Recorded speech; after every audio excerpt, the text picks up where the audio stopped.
Selamat berjumpa kembali di dalam layanan audio Sahabat Seperjalanan. Hari ini adalah hari Selasa 30 Agustus 2022.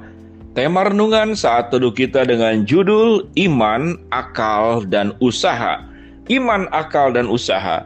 Firman Tuhan terambil dalam Lukas 14 ayat yang ke-28. Demikian bunyi firman Tuhan.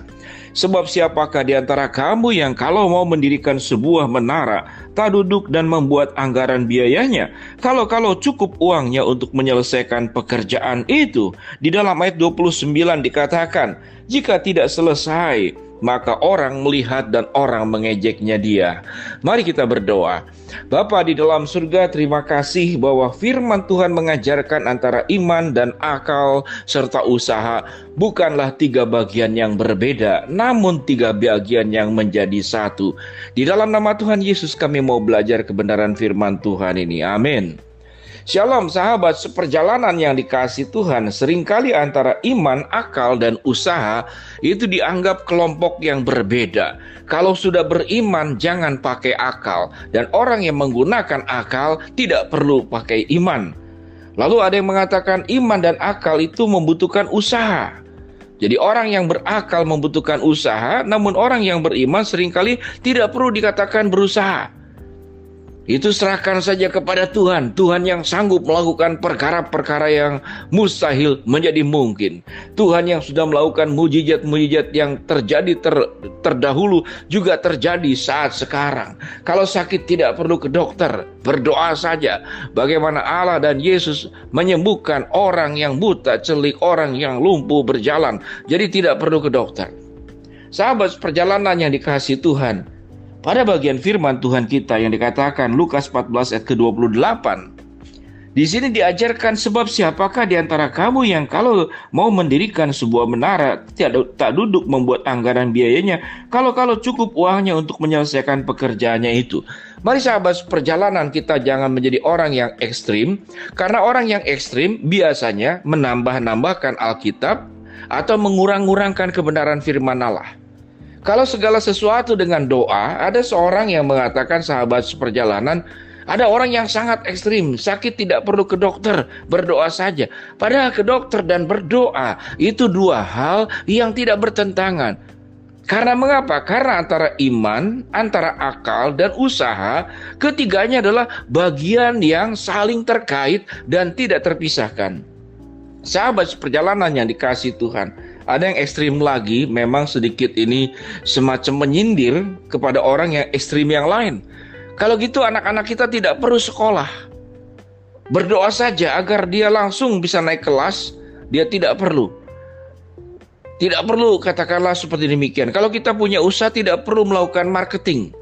Tidak perlu melakukan promosi, berdoa saja. Pokoknya kita buka toko nanti orang berdatangan. Nah kalau kita itu naik mobil tidak perlu latihan dulu keterampilan mengendarai mobil. Udah SIM tembak saja. Nanti Tuhan akan memimpin bagaimana cara kamu menyetir. Lalu kalau orang latihan tentang menjadi seorang pilot pesawat terbang, tidak perlu latihan. Sudah jadi pilot saja, duduk saja di kokpit. Nanti Tuhan akan memimpin, Roh Kudus akan memberikan panduan bagaimana menerbangkan pesawat dan bagaimana menurunkannya. Sahabat seperjalanan akhirnya menjadi sebuah pertengkaran. Mengapa? Karena sesuatu yang ekstrim itu berarti dia melebih-lebihkan firman Tuhan atau mengurang-kurangkannya. Demikian juga orang yang sangat mengandalkan akal. Apa itu doa? Nggak perlu doa. Doa itu tidak perlu. Doa itu tidak menyelesaikan masalah kalau kita tidak usaha. Ini ekstrim lain. Tidak perlu doa. Dengan akalmu, dengan usahamu, maka semuanya itu bisa selesai. Lalu kemudian orang yang sangat menekankan ini menunjukkan satu bagian firman Tuhan dalam Lukas 14 ayat ke-28. So, siapakah di antara kamu yang kalau mau mendirikan sebuah menara, tidak duduk dan membuat anggaran biayanya, kalau cukup uangnya untuk menyelesaikan pekerjaan itu? Tidak perlu kita panggil tukang, biar saja nanti menaranya, kita doa saja, besok pagi nanti menaranya jadi.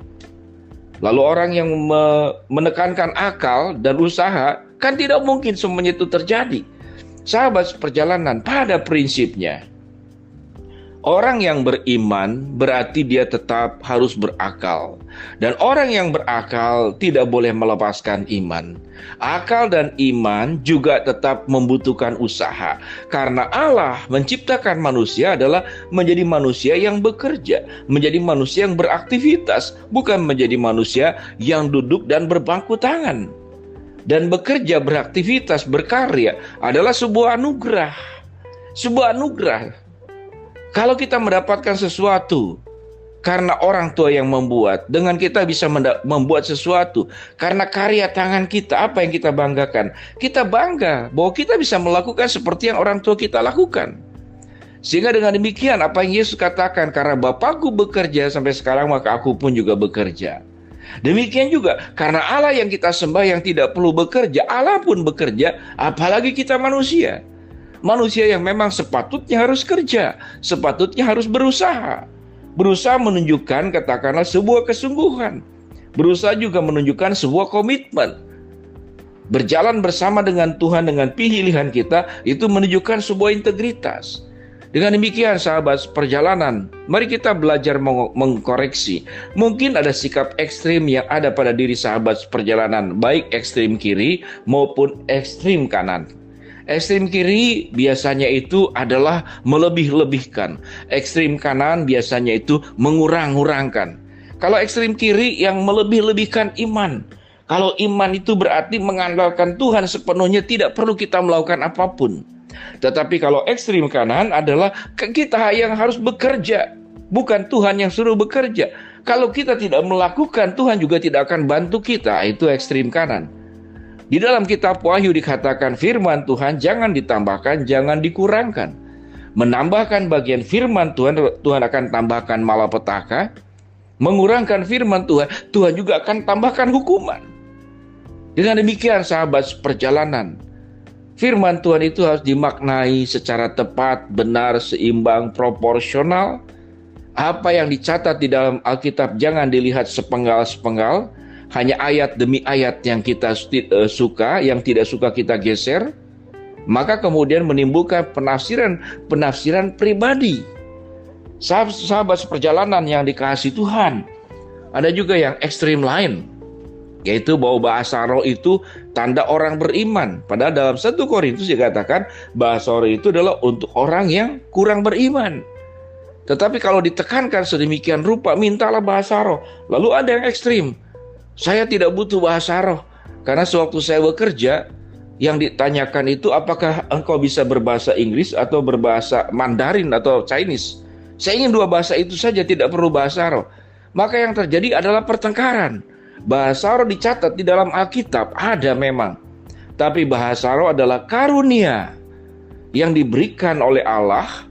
Itu tidak menjadi sebuah standar, karena Alkitab mengatakan dalam 1 Korintus 14 bahwa orang yang punya karunia bernubuat menyampaikan kebenaran firman Allah jauh lebih penting, karena bernubuat itu adalah bahasa yang mudah dimengerti, menyampaikan kebenaran firman Allah, serta berbahasa roh hanya dimengerti oleh dirinya. Dan sewaktu mau dipakai dalam kumpulan-kumpulan jemaat, maka dibutuhkan orang yang punya karunia untuk menafsirkannya. Mari sahabat seperjalanan, kita seimbang melihat akal, melihat iman dan usaha sebagai paket yang bersatu, tidak terpisah. Dengan demikian, ingat baik-baik apa yang dibacakan dalam Lukas 14 ayat 28, mendirikan menara butuh biaya, butuh anggaran, butuh perencanaan. Namun di dalam hal tertentu kita tidak sanggup, kita beriman Tuhan bisa menunjukkan kemahakuasaan, pertolongan dan kuasanya yang terjadi dalam hidup kita.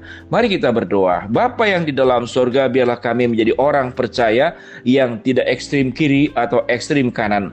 Biarlah kami melihat antara iman, akal dan usaha sebagai bagian yang utuh, satu dengan yang lain terkait dan tidak terpisah. Dalam nama Tuhan Yesus kami berdoa, amin.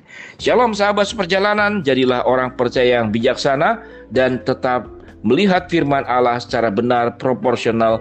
Jangan dilebih-lebihkan, jangan juga dikurang-kurangkan. Shalom.